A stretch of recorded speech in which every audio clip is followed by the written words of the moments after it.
വലിച്ച് പുറത്തുവിടണോ? താൻ വലിച്ച് പുറത്തിടോ? പുറത്തിടോ എന്നാൽ കാണിക്കോ? താൻ വലിച്ച് പുറത്തിട്ടോ തന്റെ കൊടൽ വലിച്ചാൽ പുറത്തിടും. എന്താ ഡ്രൈവർ നീ പറഞ്ഞത്? എന്റെ ഡിഗ്രി എന്താണെന്ന് നിനക്കറിയോ? ഞാൻ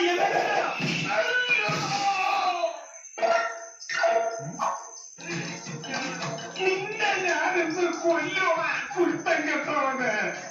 നിന്നെ ജീവനോ ശരിയാക്കി വേണോ? അതേടാ, ഞാൻ നിനക്കൊരു ശല്യാന്ന് എനിക്കറിയാടാ. താൻ മാത്രമല്ലോ താഴെ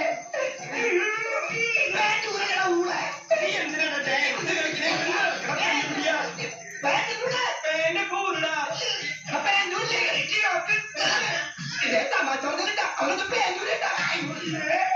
പുതിയ അടിയിട്ടേക്കണോ? എന്റെ പേരൂരി പോയത് കോട്ടയം ഊരി എന്നൊക്കെ മുഴുവൻ